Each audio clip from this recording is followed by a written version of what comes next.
Drew tapping in with y'all. Look, I hope everybody's doing well on this day. I hope everybody's doing well on this day. Yeah, so we seem to have some news coming out of England right now in regards to Elizabeth II. Elizabeth II passing away, all right, at the age of 96 years old. Many of us have been waiting for this day for multiple reasons. I know, and I know some people might say, "Oh, that's pretty harsh, brother. Why you say it like that?" Well, her own son is waiting for this day so that he could become king. Okay, so he's the longest. They say the media says he's the longest reigning king in waiting or monarch in waiting. Okay.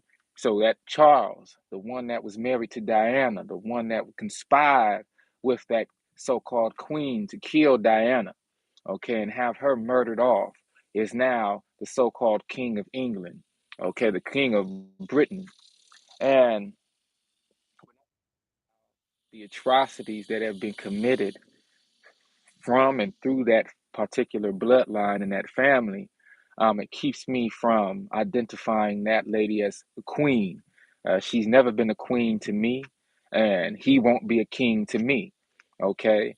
And I know this is going to sound very harsh because when we talk about people passing and we talk about elders transitioning into the next realm, we like to celebrate that life. We like to look at that life as a job well done, a service to the community, to the family, to the people whom were under the charge of that particular individual or individuals, you know?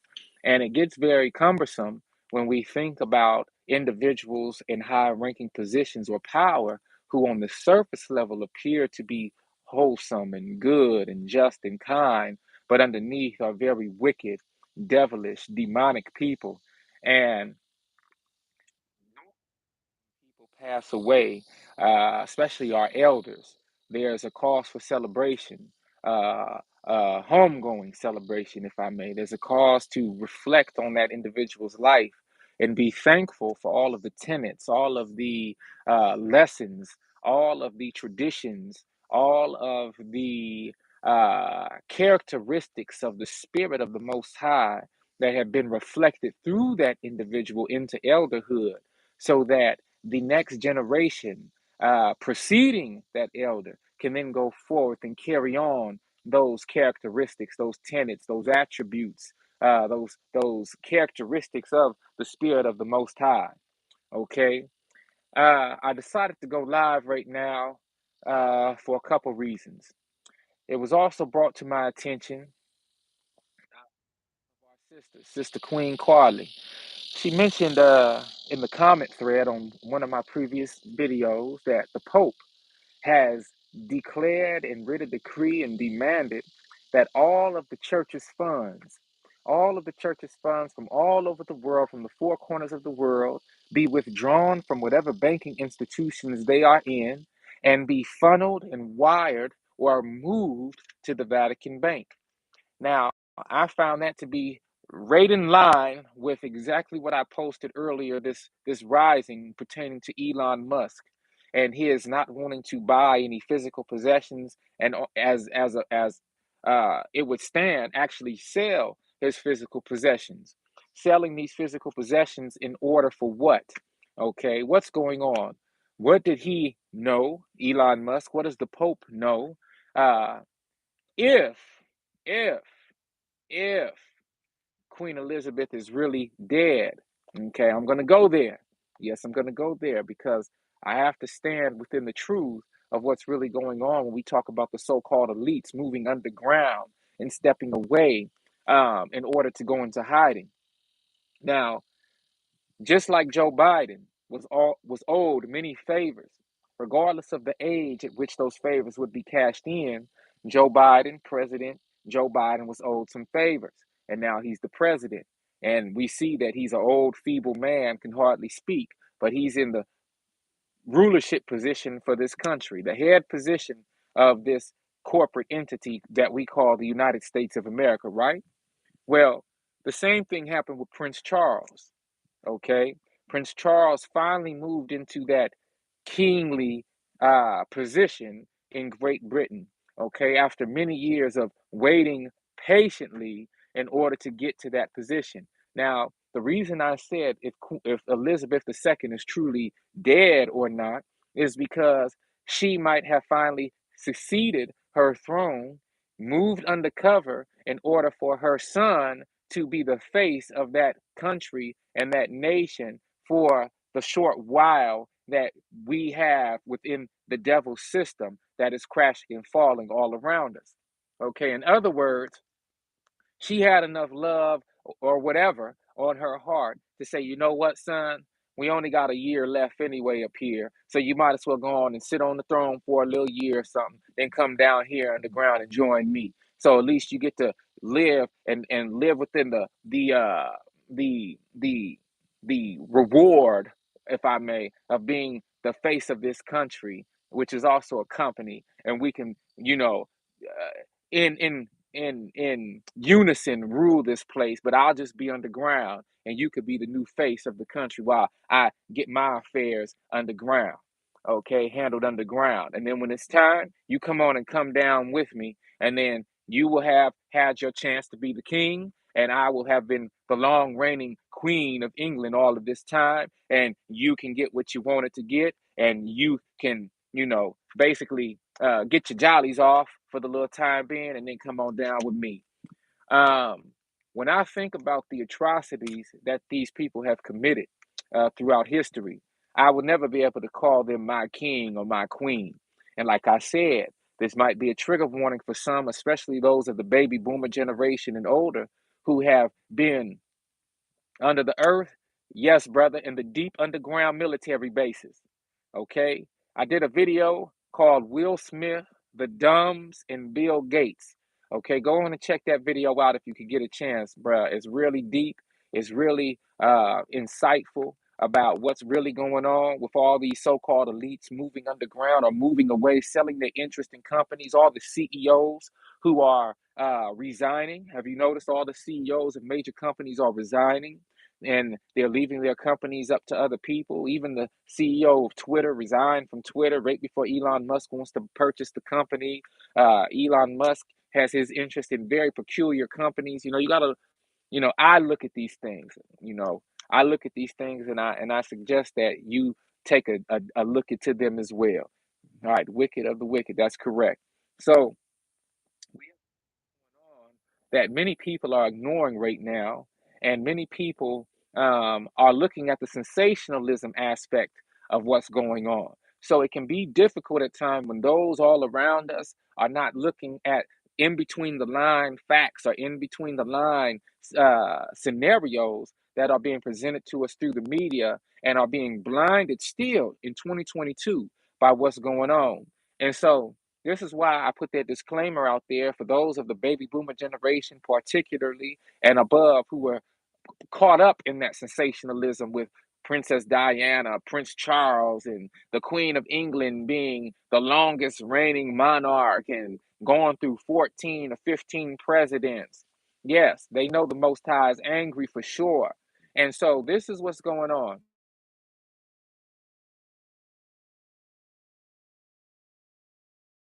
So that whole family has been related to every single president of the United States, from George Washington all the way through even to Barack Obama, all the way to George Biden.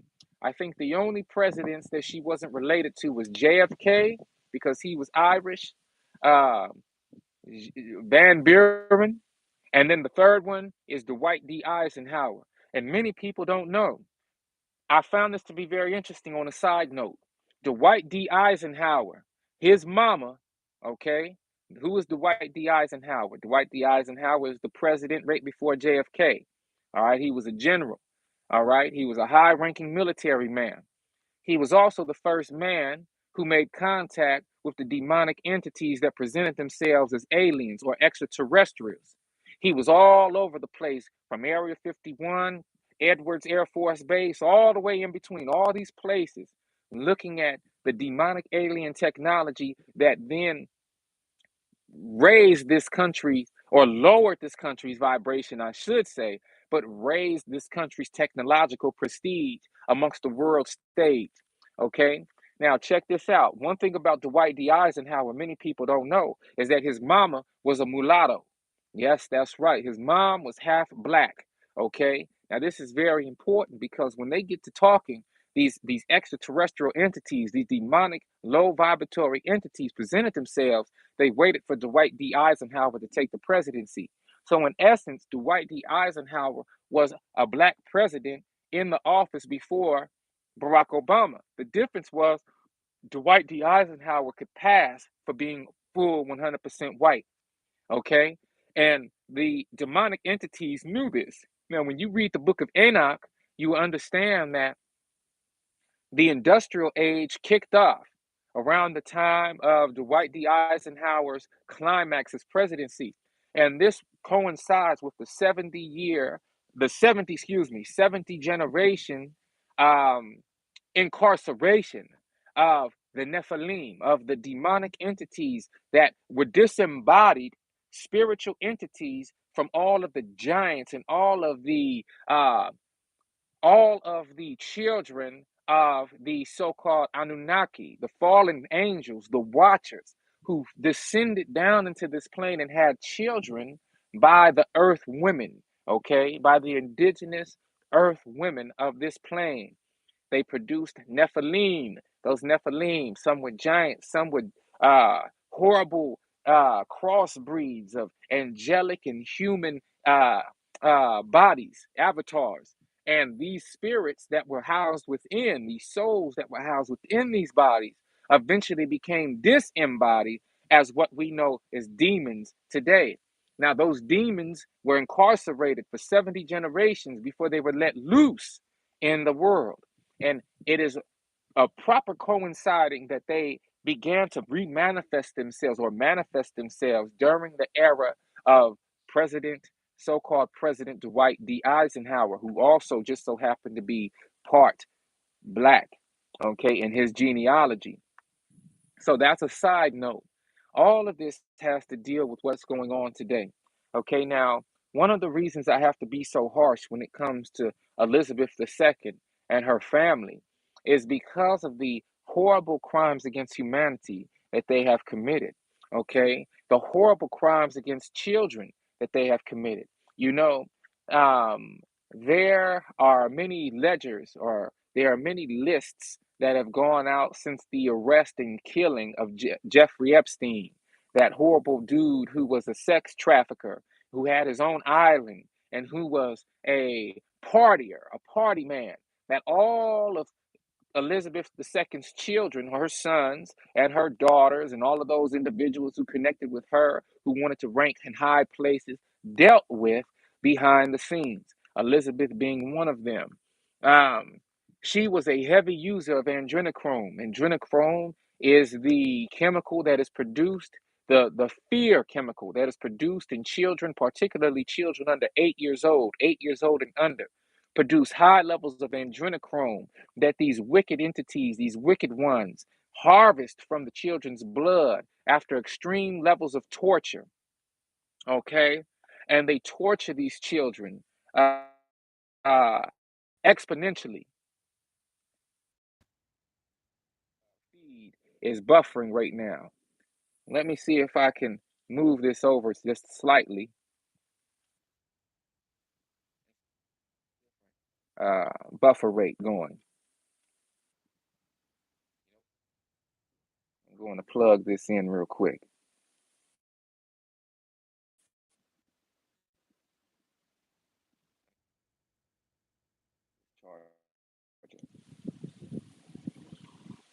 Okay.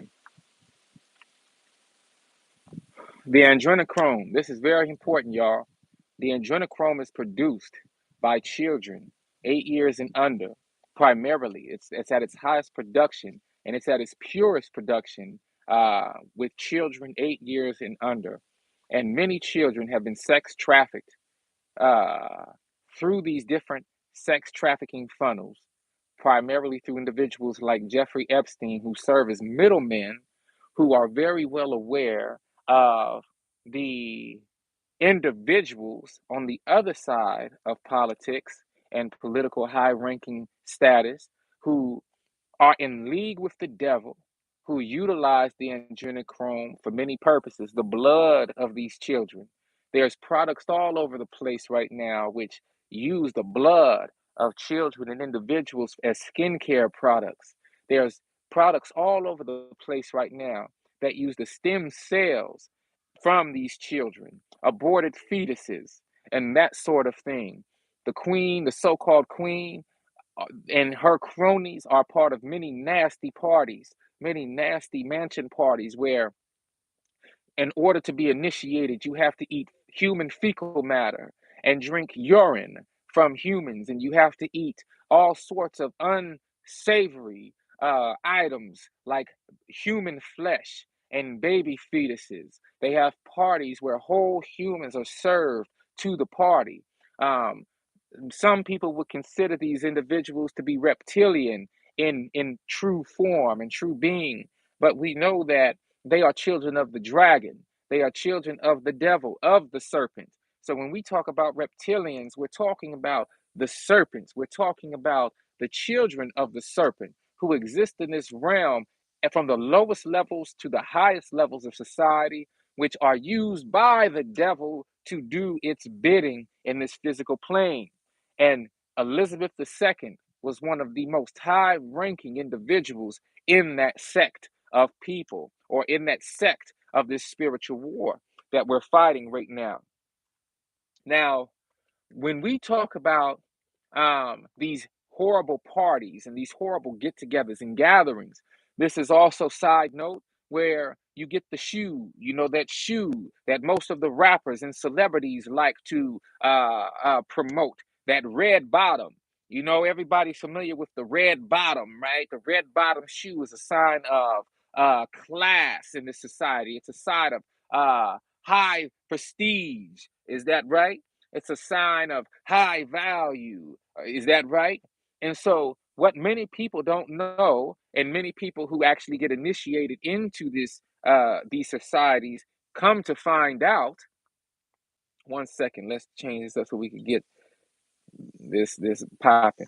All right, what many of these individuals come to find out after they attend these mansion parties and these castle parties and all of these said parties is that the red bottom shoe is a symbol that the so-called elite have created in order to signify their connection to these horrible cults and to these horrible institutions, these horrible organizations. Now, what's up with this red bottom shoe on the side note? The red at the bottom of the shoe symbolizes blood, but not anyone's blood. Not just anyone's blood. The red at the bottom of that shoe symbolizes the blood of all of the innocent and pure children that have been trafficked, assassinated, killed, murdered for the means of these elite parties and groups to take place. Okay?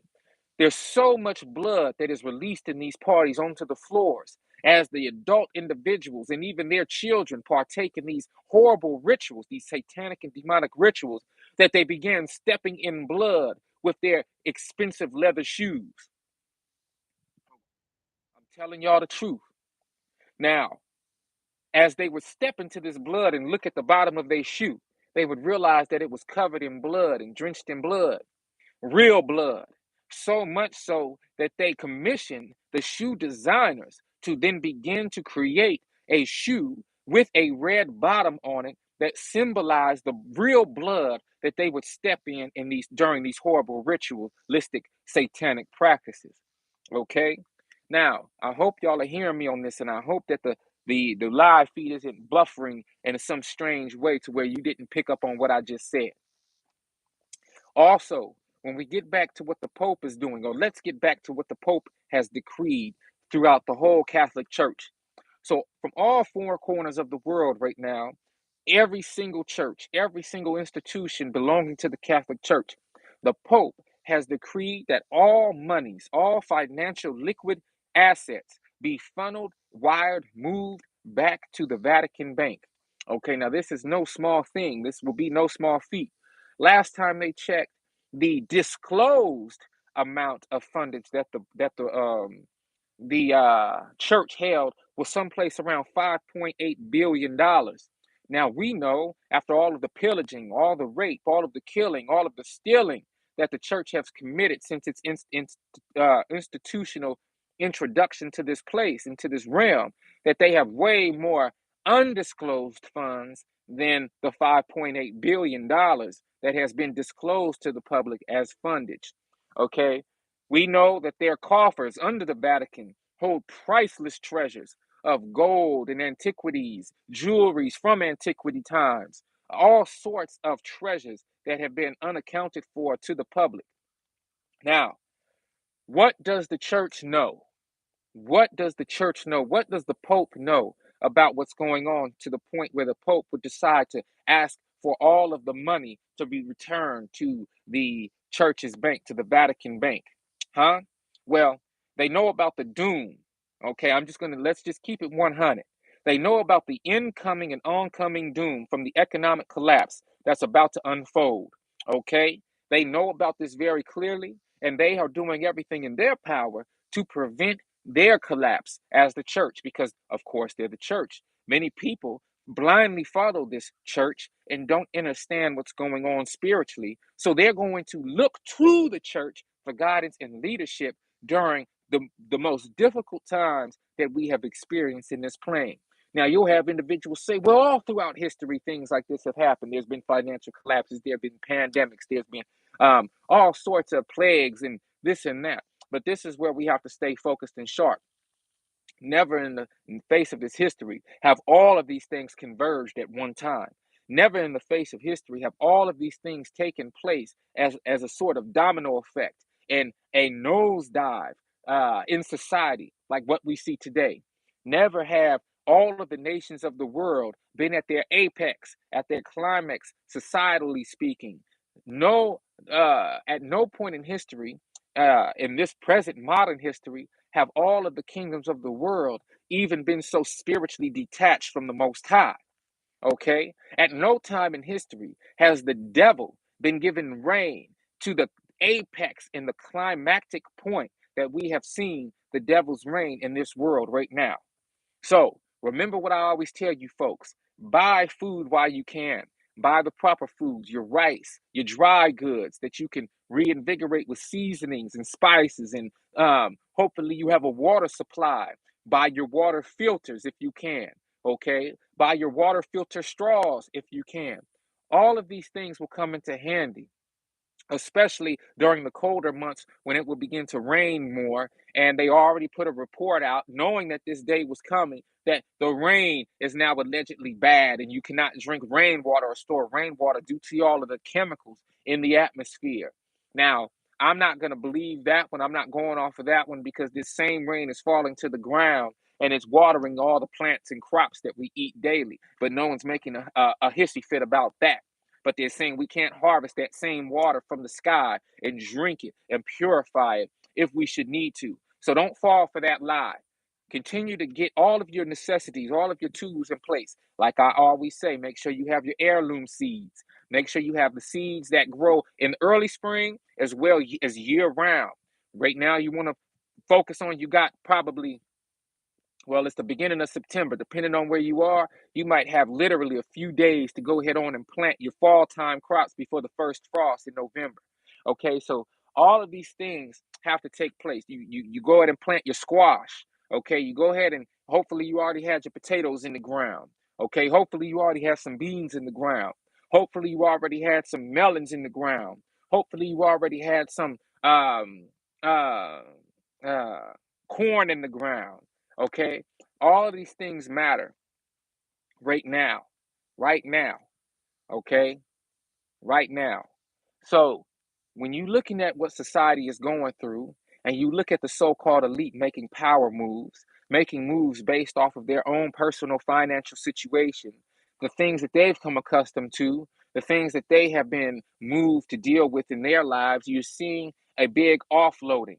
Okay, you're seeing a big, huge offloading, and this is not by coincidence. Your brother True Jew don't do coincidences anyway. Okay, what we can also expect from Elizabeth II's passing and Charles moving into the so-called kingship is that there's going to definitely be civil war in the USA. Now, what does that have to do with the USA? It has everything to do with the midterm elections that's coming up. Down there in Memphis, our brother King Abraham brought to my attention that there was a recent shooting in Memphis. A young 19-year-old brother allegedly shot and killed 4 individuals while wounding 3 others.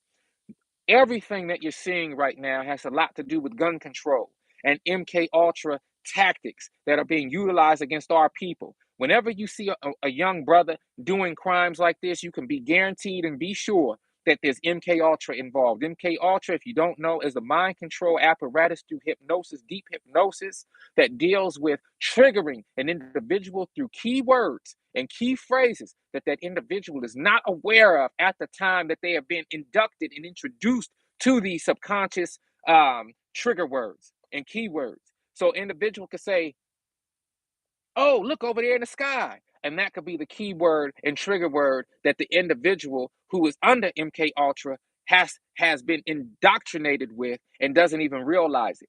And once that keyword is triggered within the subconscious mind and brought to the forefront of the individual's mind, they begin to do the heinous crimes that they were programmed to do by those who placed the MK Ultra hypnosis onto them. Okay. Now, when I look at Memphis, Memphis is a permitless gun carry state, meaning you don't have to carry a gun permit in order to carry your firearm, sidearm. They've been attacking Memphis now for the past few months, or using Memphis as the proxy, just like they use Texas as a proxy to help remove the guns from our being, to help remove us from owning guns and our Second Amendment rights to own guns as a people in this country. Now, what does that have to do with everything else? Well, civil war in the USA will coincide with the rigging of the midterm elections. Yes, you heard it. The midterm elections will be rigged, and this time around, people aren't going to be standing for it. People are not going to be going for it. All right. The reason people aren't going to be going for it is because this time around, you're coming out of the so-called pandemic. The so-called pandemic. We call it pandemic. This time around, you're coming out of extreme financial crisis. Okay, all over the place, people are losing. Jobs are beginning to cut people off, cut workers off, lay workers off. The restaurant industry, for instance, the fast food industry, especially in California, they just raised the minimum wage to, I think, something like $22 in California. But at the same time, less and less people are shopping at these restaurants. The systems that are in the restaurants, the food is deteriorating because people aren't buying it. But the workers in the restaurants are being asked to continue to cook this unsavory food and deliver it to the people who do patron these restaurants. The soda machines are not being tended to. The machines, the drink machines, the fountain machines are not being tended to. Workers are being asked to scrape off mold from food in order to save newer food and serve that older food to the patrons of these restaurants. Um, Sandwiches that used to cost $5 are now doubled in price. Okay, 100% increase in price, meaning a $5 sandwich is now $10. Um, we're seeing price increases throughout the entire food industry. Grocery shopping has become abnormally strange. Now, what used to cost $2 is costing $5. Eggs that used to cost $2 are costing $5. Milk that used to be $3.75 is now $5. All of these things are taking place right before our eyes, right? And people are noticing their grocery bills increasing, and people are doing so much now that they're buying whole animals. Okay, they're going to butchers and they're purchasing whole halves, or half a cow, half a pig. Now, I don't deal with pork. Okay, but people are buying whole animals at this point and deep freezing them because the grocery bills have become too exorbitantly high. All right, now all of this is happening right before our eyes, y'all, and I need you all to take true account of this so that you can begin to see what's going on. Never during a midterm election has the president of the United States, the current president of the United States, signed so many billions of dollars through executive legislation into the society for things that the society simply does not need. Okay? Now, when you all of these things taking place, you can best believe that there's going to be a rigging of the midterm election. And that's going to cause a great civil war, along with all of the racial unrest, excuse me, that's taking place right now. Once again in Memphis, we reported the other day, yesterday, I believe, Eliza Fletcher being kidnapped and killed, allegedly. And I'll say this one, she probably did get dispatched due to who she is and who she was. But all of these things will happen to incite a race war. Okay? European countries will erupt in civil disobedience due to limited gas supply. Okay? There's limited gas supply right now in the European countries because of the so-called war between Russia and Ukraine, right? Exploding costs will send businesses crashing, like what's happening right now all over the world. All right? Now check this out. With the recent death or removal of Elizabeth II in Europe, you're going to see a lot of not only civil unrest due to that, but also so-called Prince Charles, taking the throne and having to deal with all of the runoff. Now, of course, he's a proxy.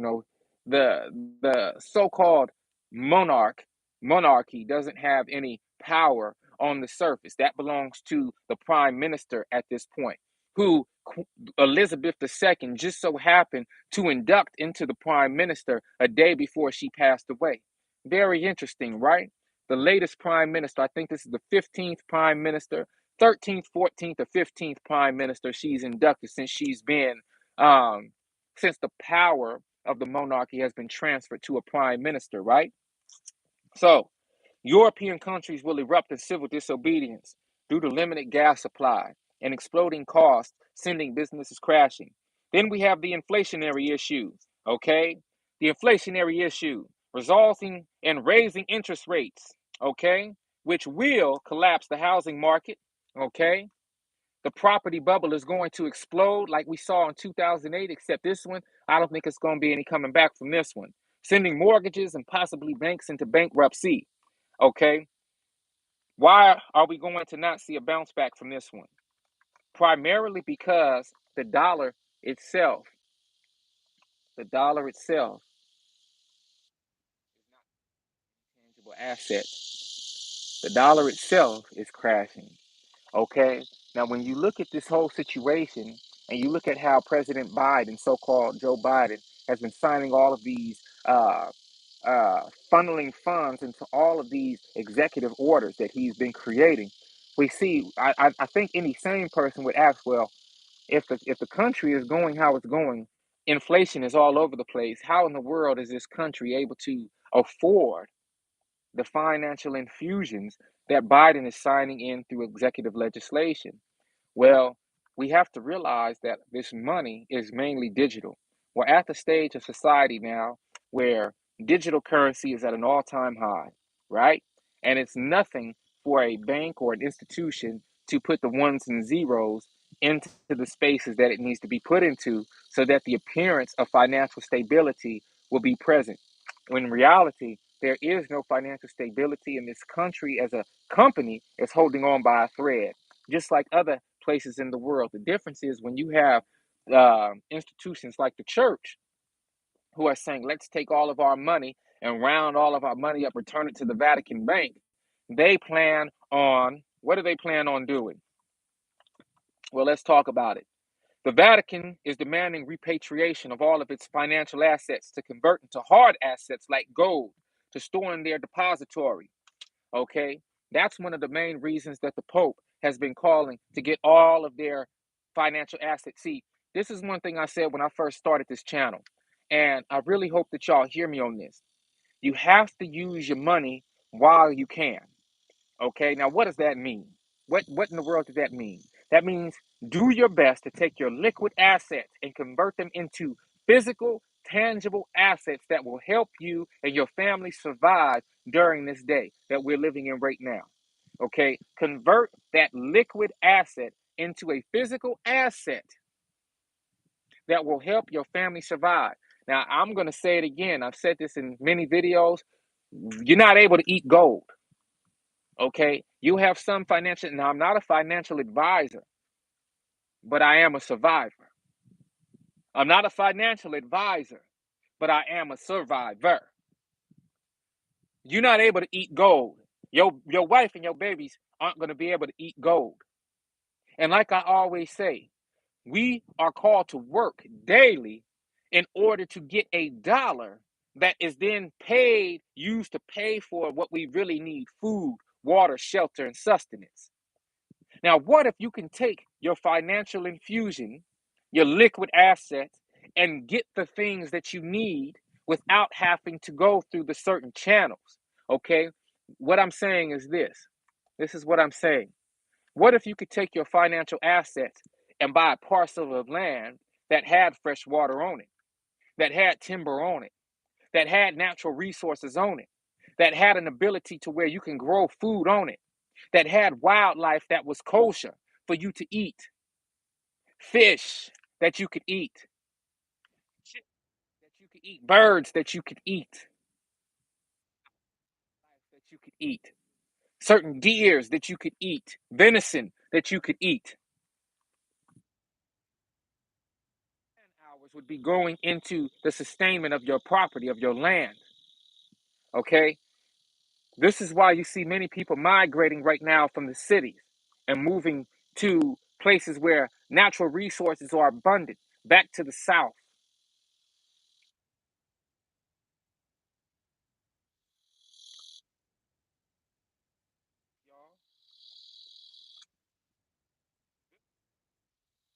I always say invest in seed,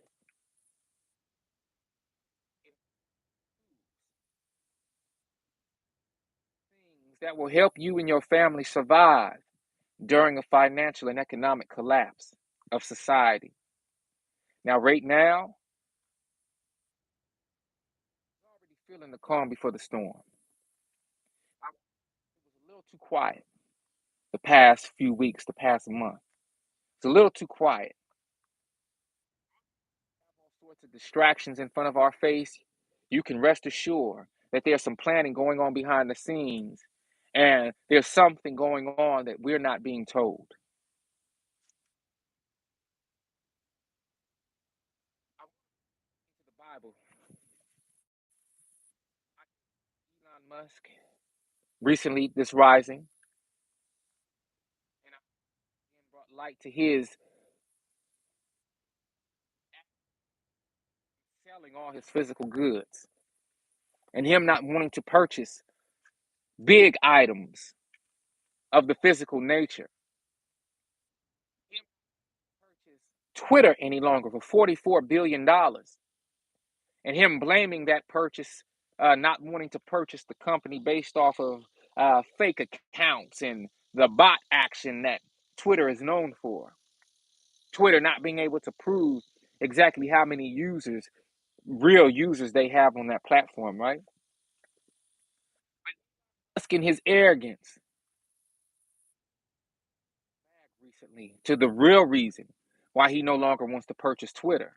Now, we all knew that, if you were paying attention to this, that Elon Musk wasn't going to be using other people's money to buy Twitter. He sold off a lot of his stock.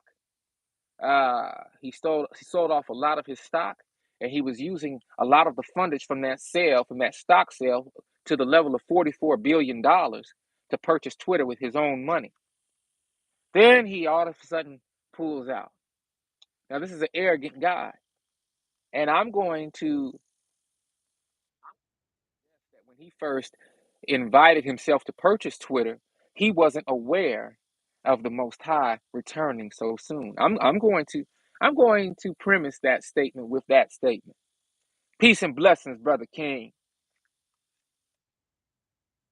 Peace and blessings to you. I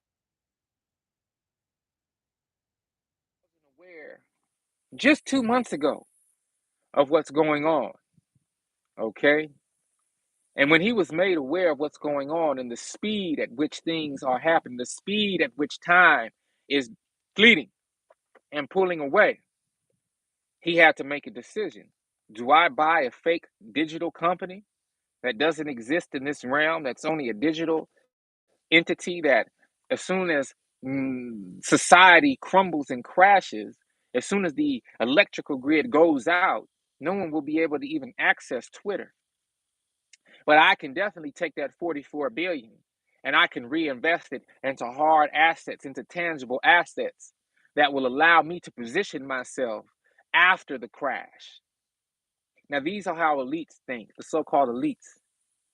And they're thinking like this as children of the devil, not realizing that once this society crashes and the final battle of Armageddon takes place, that there will be no rebounding for them.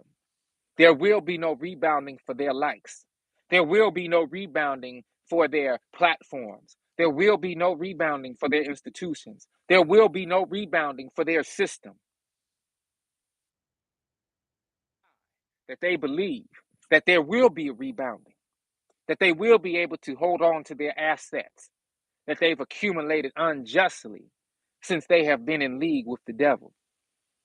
They believe that they will be able to maintain their prestige and their elite status after the Battle of Armageddon. And that's not going to happen at all. But see, that's where they believe their father, the devil. And that's why they believe a lie. They have inherited the lies of their fathers. And the truth is being made known all throughout the four corners of the land right now. One thing that I found very interesting about the so-called passing of Elizabeth II today. Do y'all know what is going on right now in the spiritual realm as far as our high and holy days? Do you know what holy day is about to descend upon us and we are about to move into? Does anyone know what holy day we are about to experience? Does anyone know? It is a day in thanks and gratitude as a people after we have worked through the spring and the summer, after we have cultivated the crops, after we have propagated the crops, after we have tended to the crops, after we have watered the crops, after we have nurtured the crops in order to harvest the crops.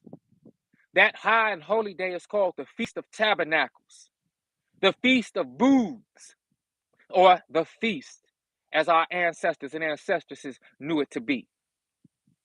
Ah, yeah. Ah, yeah. The feast. And do y'all know when that feast coincides or coincides? It's the feast of the seventh month. Now, I know you're going to be like, well, brother, what you talking about the seventh month? I didn't know the end of October was the seventh month. Well, I thought that was the 10th month. I thought October was the 10th month. Well, if you look at the name October, Oct is 8, isn't it?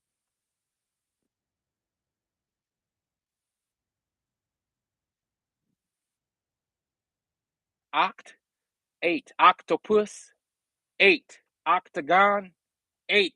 Right? Well, what's the seventh month then? You count from the spring equinox of March 20th. March, right? June, July, August, September, October. That's the seventh month. Now, sept, yes, in this era would be September, but they purposefully messed the months up on us on purpose, bruh. Okay, so that's how you know. Yes, sept would be 7, correct, but they made oct 10 and throw us off. What's decimal? What's des? Deci should be 9, right? Isn't Des 9? DEC? Or is that 10? Excuse me. Deci should be 10. November should be 9, right? October should be 8. And September should be 7, right? Excuse me, on December. That's where we get decimal from. The decimal places are all in tenths. Tens, right? What time we're coming into right now, I find it very ironic that the queen, so-called queen, chooses to step away from the throne or be dead. I know she's like, man, how you choose to be dead, brother? Well, we living in some strange times, ain't we? And I don't believe nothing they say. But I do know that she's off that throne now. And her son has been immediately positioned as the so-called king. Now, why is he positioned as the king? Are they getting ready for war? Do they know that they need a man's image on that throne right now to bring all of those English and Great Britain cronies in the military to war against the Most High, all the kings of the earth will join in forces against the Most High. Are y'all hearing me? So-called queen on that throne for the longest, and now she's gone to fulfill the prophecy that the kings of the world will now fight against the Most High and his armies. Are y'all hearing me? I hope y'all are hearing me. And all of the children of Israel across the four corners of the world, all of the men will be called to fight in this war against the wicked one as well.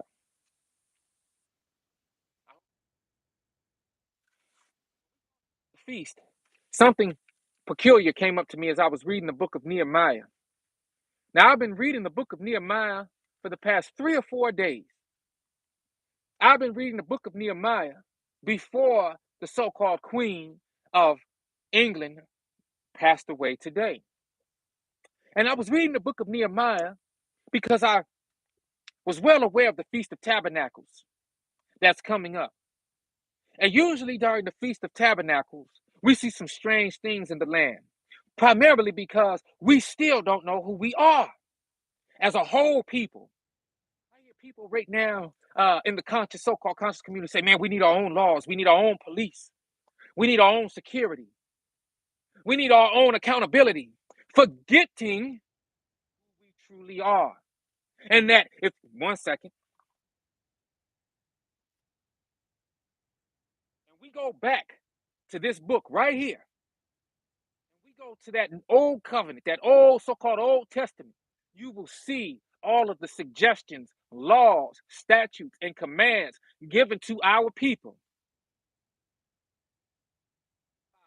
and to hold ourselves accountable to so that we could thrive and survive in this land. But no, we don't want to deal with this book because this book holds us accountable to the deepest depths of our soul and being. No, we don't want to deal with this book because this book will make us turn our faces back to the Most High. This book will make us drop to the floor and put our face into the floor on our knees.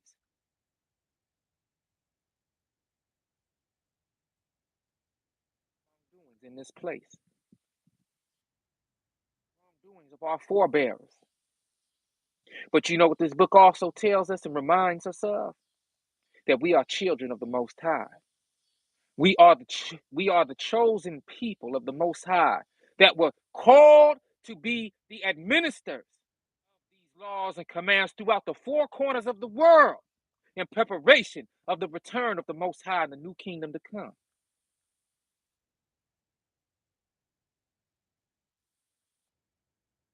We want to be ruled by those who are in league with the devil.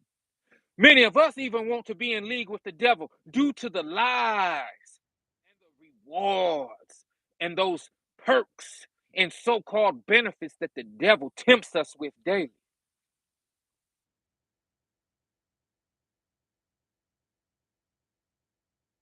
Individuals that are in league with the devil, making power moves like what we see right now throughout the elite circles, so-called elite circles, and our people are still blind, still deaf, still dumb, still those dry bones.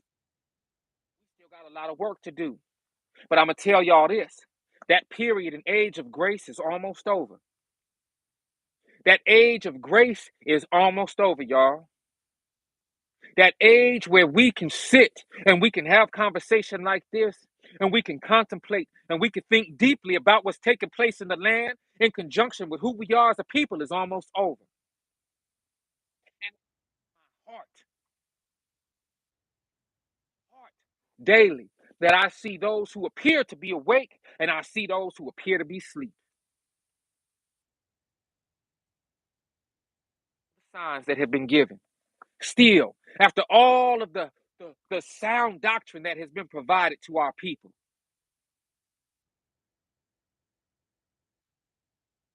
popular thing, you think I don't know that? You think I don't know that this message is only going to go out to the few who are called?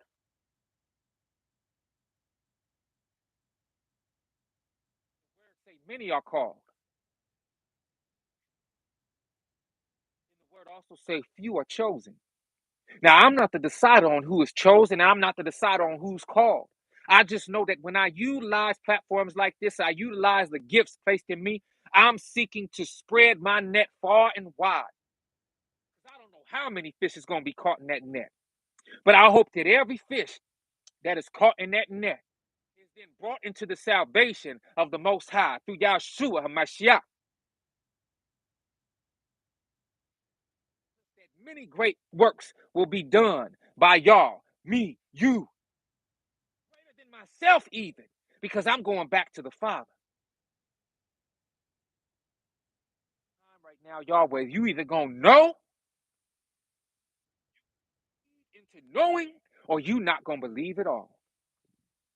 Now, I don't feel like I'm talking to the supporters of this channel as much as I'm talking to those who this feed will be put into, who this feed will just pop up on their screen, and they either gonna be moved to click on this video, or they gonna, I don't want to watch this video. Don't recommend this channel to me no more. I don't know who is gonna receive the words that are being spoken now in this message. I don't. But my prayer daily is that those who the message is meant for, those who this channel is meant for, will be led to this channel. Let me get that sun glare out of the way, y'all.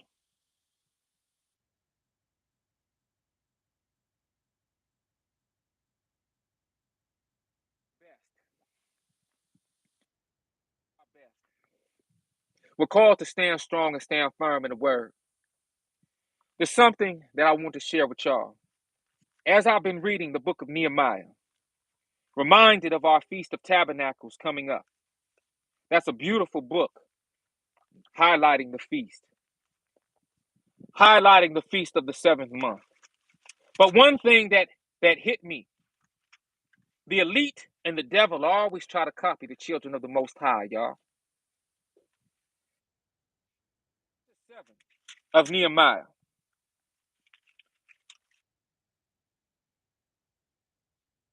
a genealogical account,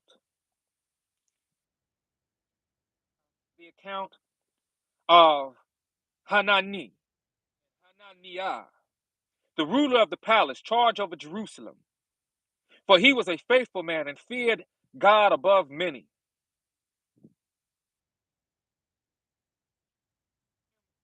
Let not the gates of Jerusalem be open until the sun be hot. And while they stand by, let them shut the doors and bar them, and appoint watches of the inhabitants of Jerusalem, every one in his watch, and every one to be over against his house. Now the city was large and great, but the people were few therein, and the houses were not built. And my God put into my heart to gather together the nobles and the rulers and the people, that they might be reckoned by genealogy.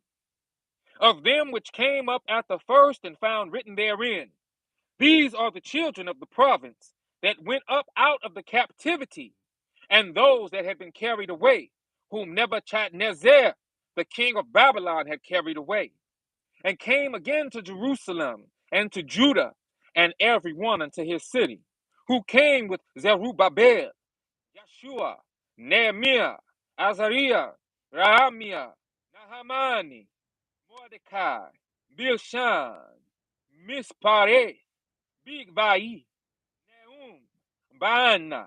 The number, I say, of the men of the people of Israel was this.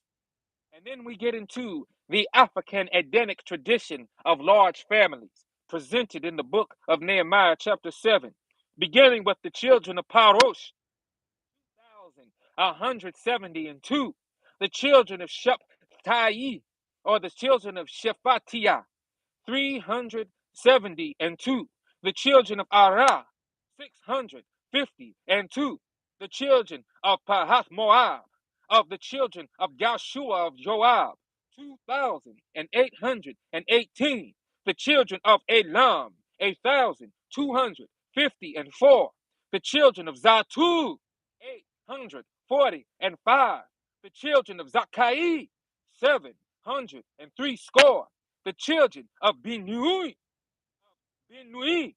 648, the children of Bebai, 628, the children of Asgad, 2,322, The children of Adonikam, 600, 3 score and 7. The children of Bigbai, 2,000, 3 score and 7. The children of Adin, 650 and 5. The children of Ater, of Hezekiah, 90 and 8. The children of Hashum, 320 and 8. The children of Bezai, 320 and 4. The children of Harif, 112. The children of Gibeon, 90 and 5. The children of Bethlehem and Netophah, 100 fourscore and 8. The children of Anothah, 120 and 8. The men of Bathaz Madeh, 40 and 2. The men of Kirjath Jearim, Shephirah and Beeroth, 740 and 3. The men of Ramah and Gabah, 620 and 1. The men of Michmas, 120 and 2. The men of Bethel and Ai, 120 and 3. The men of the other Nebo, 50 and 2. The children of the other Elam, 1,250 and 4. The children of Harim, 320. The children of Jericho, 340 and 5. The children of Lord, Hadid and Ono, 720 and 1. The children of Senah, 3,930. The priests, the children of Jedaiah of the house of Yeshua, 973. The children of Immer, 1,050 and 2. The children of Pashur, 1,247. The children of Harim, 1,017. The Levites, the children of Joshua, of Kadmiel, and of the children of Hodeva, 74. The singers, the children of Asaph or Asaph, 140 and 8. The porters, the children of Shalom, the children of Ater, the children of Talmon, the children of Akub, the children of Hatita, the children of Shobai, 130 and 8. The Nethinims, the children of Ziha, the children of Hashupha, the children of Tabor, the children of Keros, the children of Sia, the children of Padon, the children of Lebanah, the children of Hagabah, the children of Shadmai, the children of Hannah, the children of Gidel, the children of Gadhar, the children of Reahia, the children of Rezin, the children of Nekodah, the children of Gazam, the children of Uzzah, the children of Pasea, the children of Besai, the children of Meunim, the children of Nephi Shesim, the children of Bakbuk, the children of Hakupah, the children of Hafur, the children of Bazli, the children of Mehidah, the children of Harsha, the children of Barkos, the children of Sisara, the children of Tamar, the children of Neziah, the children of Hatifah, the children of Solomon's servants, the children of Sotai, the children of Sophereth, the children of Peridah, the children of Jala, the children of Darkon, the children of Gidel, the children of Shephatiah, the children of Hatil, the children of Pokereth, of Zabaim, the children of Ammon, all the Nethinims, all the children of Solomon's servants were 390 and 2. And these were they which went up from Tel Melah, Tel Haresha, Cherub, Adon, and Immer. They could not show their father's house, nor their seed, whether they were of Israel.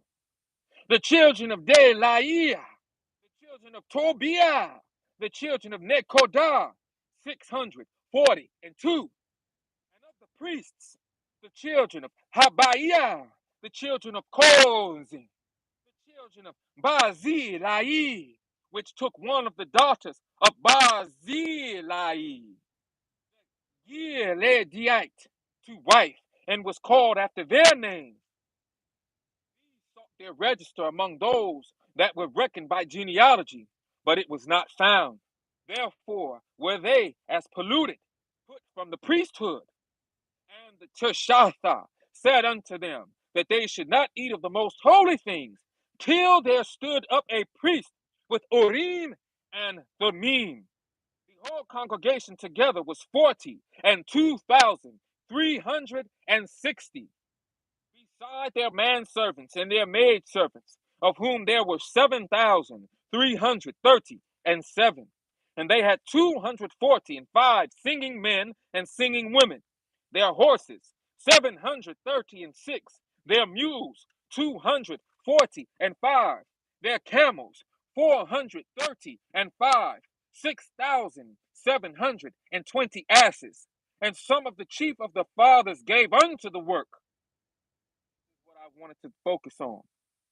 The Tershatha gave to the treasure 1,000 drams of gold, 50 basins, 530 priests' garments, and some of the chief of the fathers gave to the treasure of the work 20,000 drams of gold, and 2,200 pounds of silver.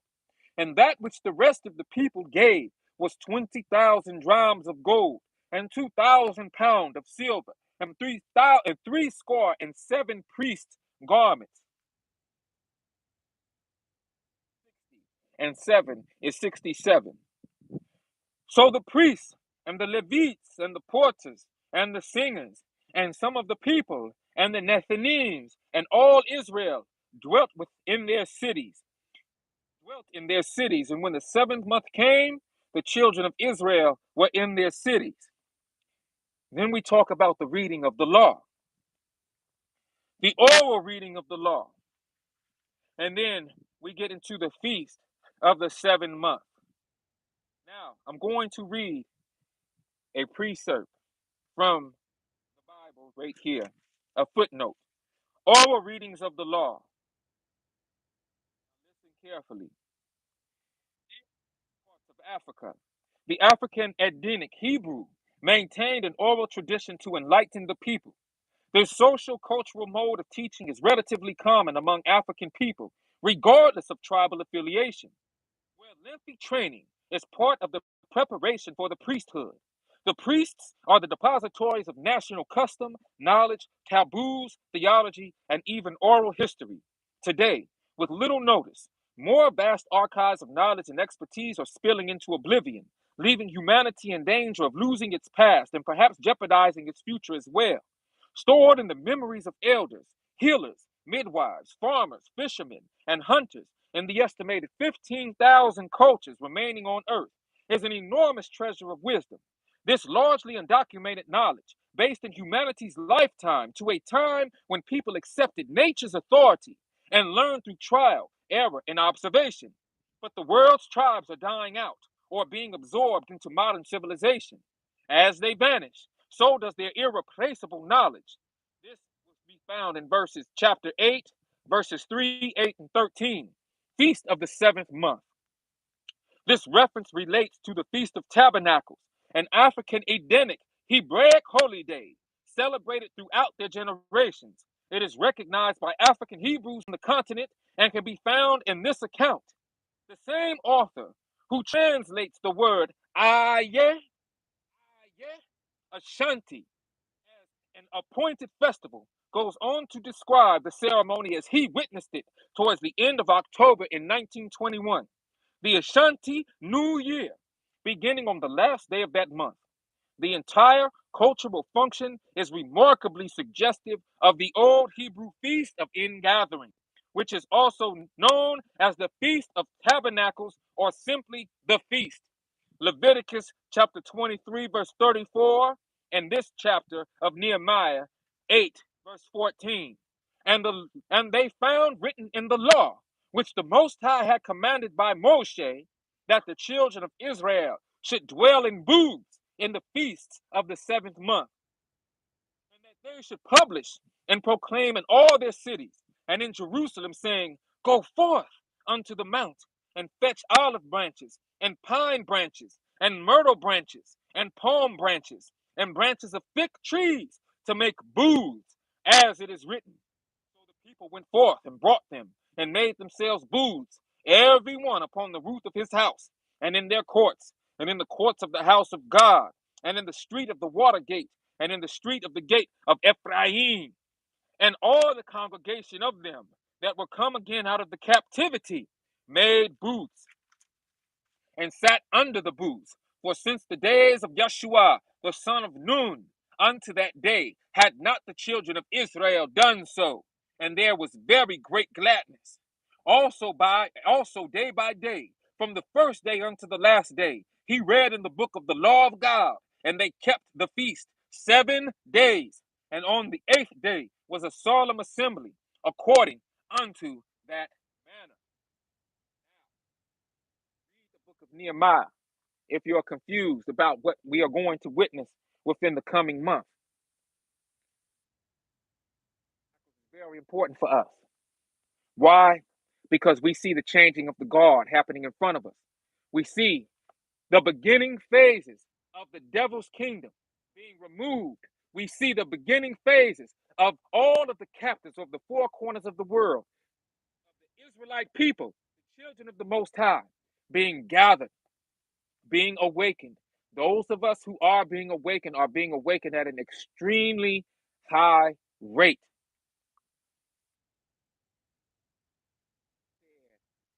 I got to cast my net wide when it comes to this channel. We're not going to be playing with this word. We're not going to be playing with the position that we've been blessed with as we've been awakened to the truth. We must, if we're on the fence now, if you're questioning now, if you're doubting now, I ask you to please do whatever you need to do, due diligence wise, to remove that doubt and get off that fence. Okay? Get off of that fence. The spiritual war is raging all around us. It's raging all around us. This ain't no conjecture. This ain't no fear mongering. This is your brother who's been called to do this particular thing right now. This message delivering to y'all right now, not knowing where it's going to fall, but just knowing that it has to be spoken. For me and my house, we,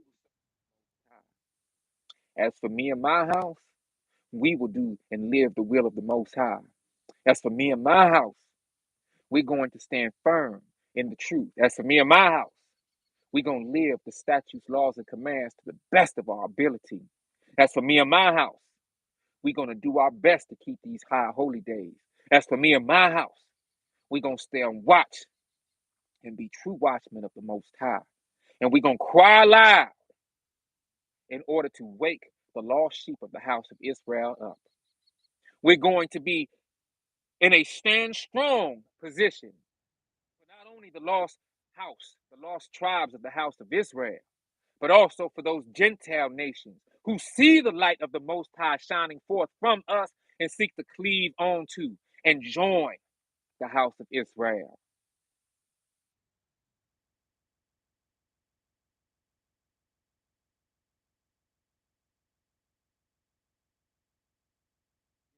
That Queen Elizabeth, so called Queen Elizabeth, is off of the throne. Our Feast of Tabernacles. That Battle of Armageddon is closer than we think. We the rumors of wars. Like I said, I'm not here to fearmonger, but I have to look at this book, and I have to look at it from a very objective standpoint. This book has been made alive in my life. Y'all understand that there's nobody around me right now that is holding me hostage to say these things. I have been blessed to be awakened to this truth way back in 2007. Actually, the very first time I was told I was a Hebrew Israelite, it was 2004. Excuse me, y'all. The year I turned 20 years old, but I was still 19 years old when I was told that I was a Hebrew Israelite. Cutting up, this hyphy movement out in the Bay. doing what I need to do. Israelite brother. I was standing in front of the club that I was performing at, getting my mind right before I stepped on stage. Look at my direction, and I knew a few young tenders had passed by in between us, and I know the parking lot was over to our right, his left, my right, and I'm thinking as he looking toward my direction that there might be some young tenants that can got out the car or something, and he looking at them, but he keep looking my direction so much to the side. I was like, "What's up, bro? What's happening?" He walks over to me. He asked me how I was doing. I said, "I'm doing good, bro. I'm just getting ready for this show, about to get in here, step on stage." He said, "Bro, before you go in, I just got to tell you something, brother." He said, "You were Israelite." I gave him the people's eyebrow, or the rock's eyebrow. I looked at it. I said, "Israelite? You talking about like them people in Israel?" He said, "No, brother, not Israeli. I'm talking about Israelite, a child of Jacob." And I said, "Huh?" He's like, "Yes, brother."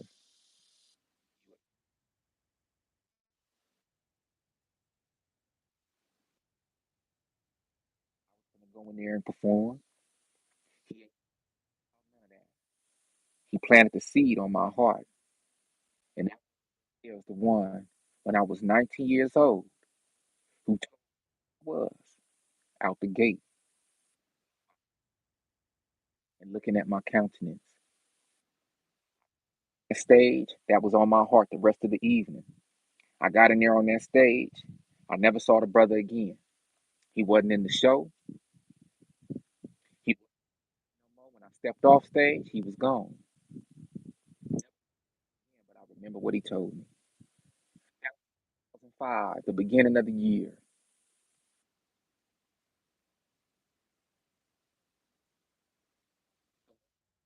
2005.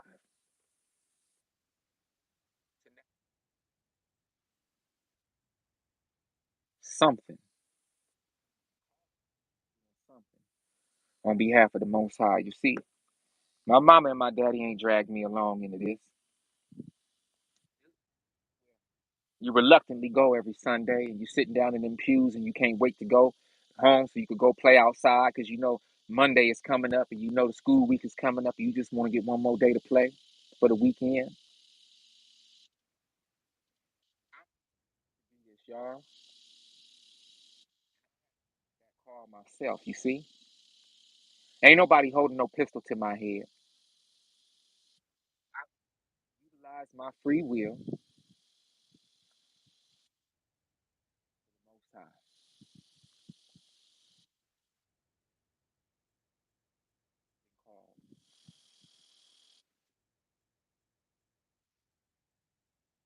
In this Bible, y'all, there's been so many frustrating moments in my life behind this book. I've studied years on end, and I got burnt out a little bit. Down for a moment.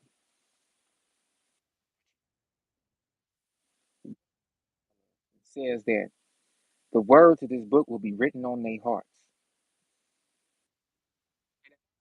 The physical book, y'all,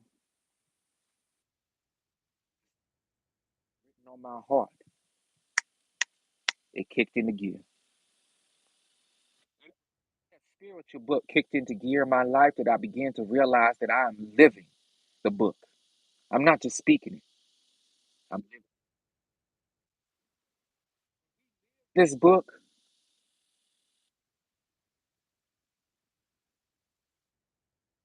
The book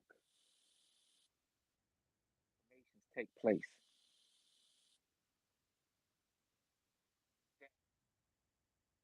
It's undeniable that what you have previously read is true.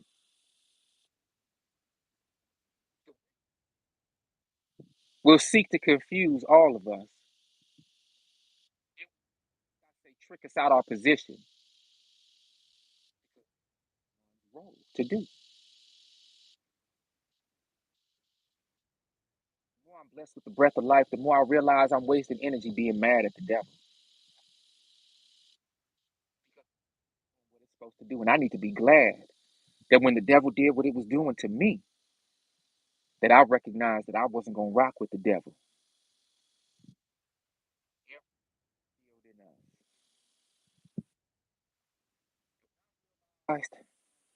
That the devil is doing its job, and I got a choice to make to do mine. The devil is going to be accountable for what the devil do. But if I'm worried about what the devil doing more than I'm worried about what I've been called to do, and I'm going to be held accountable for what I did and didn't do. And at that point, when we standing before the king, it ain't going to matter what the devil did and what I didn't do or did. That's all that's going to matter. Ourselves accountable first. Then we can begin holding each other accountable. And I'm here to tell y'all that we living in an age right now where the Bible has become real and true. The Bible is breathing, it's become alive. It's been brought to life. Perhaps it's always been alive and we just hadn't seen it. All of these community solutions that I see many in the conscious community provide to us, and other nations of the world seem to just get, and we haven't gotten it yet. We are still choosing to be blind, deaf, and dumb. Master, right? Master, right? But the children of Israel are lost, lost, lost, and do not know who their master is, right? They are, do not know who we are, do not know where we are from, do not know why we are here, do not know our purpose. To me, when I look around where I've been moved to, the grace and blessing over my life, I, John the Baptist, I've been called to be a way shore of sorts, a preparer, if I may, make sure that my family,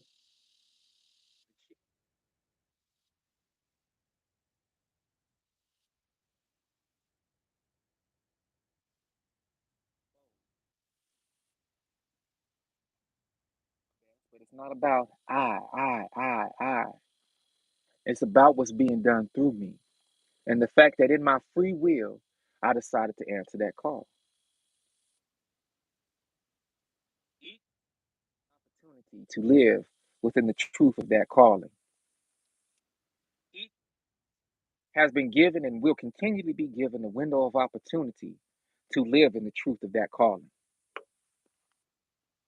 Each, according to the will of the Most High, will be given an opportunity to show and prove what side they're rocking with, what side we're rocking with.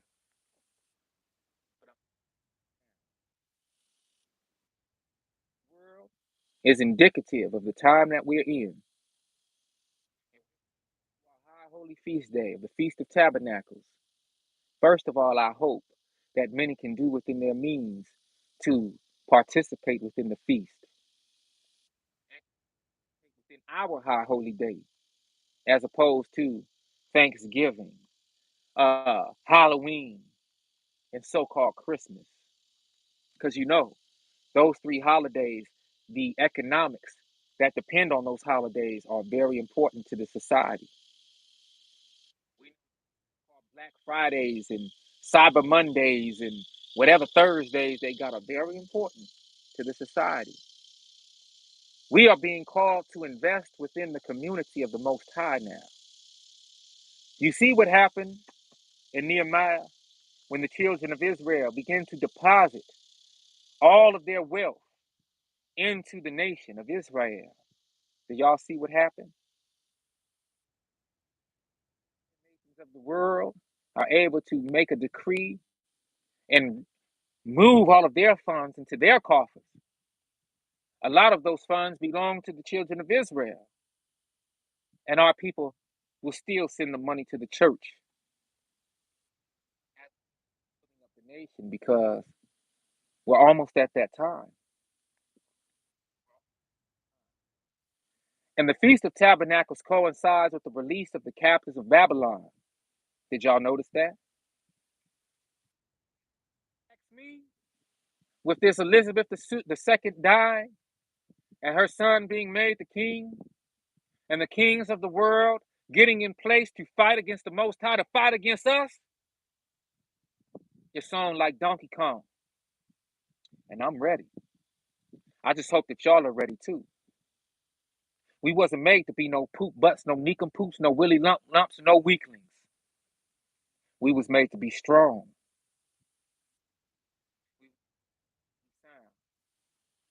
We was made to be warriors for the Most High.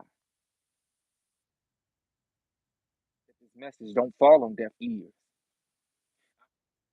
Stand strong in these days coming ahead.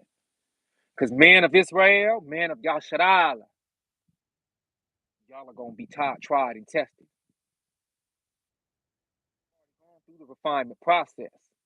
That's what Daniel, Meshach, Shadrach, and Abednego were the symbol of. The refinement process that we must go through so that we are proved in this day.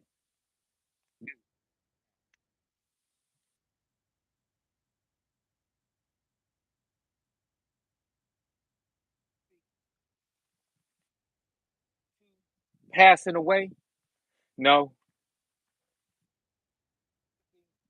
For her son that's going to be made king, that's king now, and that's going to use all of his power and his forces to rally against us and the Most High's and the Most High's army? No.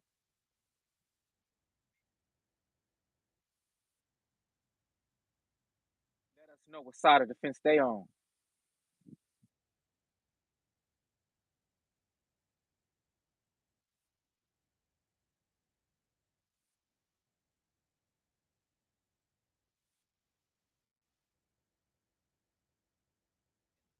That this live is a I declare war moment. No, no, no, no, no. To declare active,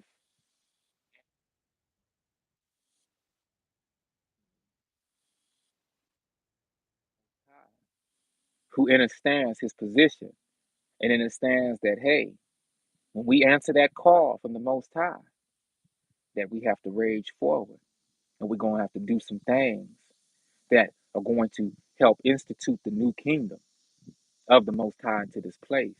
And we mustn't be afraid. We mustn't be scared. And we have to stand firm and strong in the spirit of the Most High, knowing that we will be redeemed. Y'all, the only way I know how, raw, real, and uncut. Y'all know I love you to life always. These harsh things, because this is what I tell my children. This is what I tell my wife.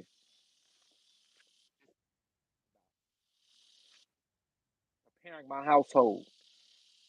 And it's part of doing my work to my extended family to make sure that we all are on the same accord. It's not playtime. It's not time to play.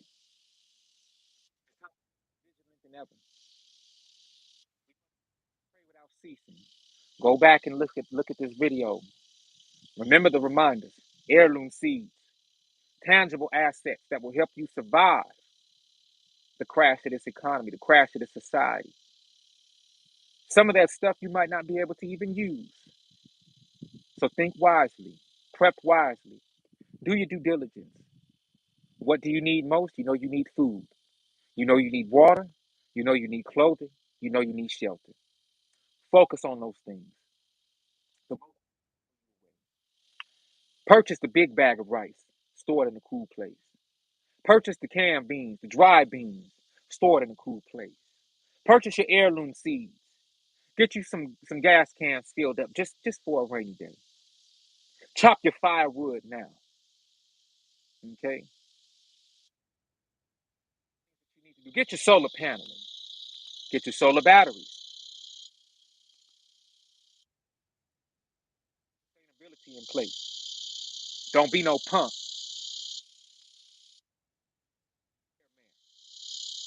stand strong. Reach out to your brother, True Jew, when you need my help. You know my email, y'all. That offer for prayer requests, that offer for y'all to reach out to me is still standing. The real True Jew at gmail.com. The real True Jew at gmail.com. Working on a network, y'all. How many of y'all would be interested in a network?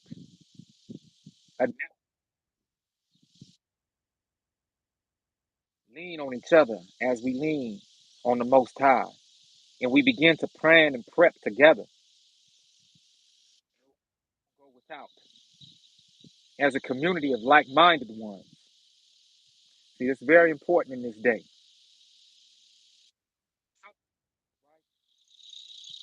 All right. It's your brother True Dude tapping in with y'all the only way I know how. Raw, really uncut. You know I love you to life always. May this message fall on awakened minds, awakened ears, open eyes. Most High Mama, Papa willing, I'll be back with another one. But until then, gone.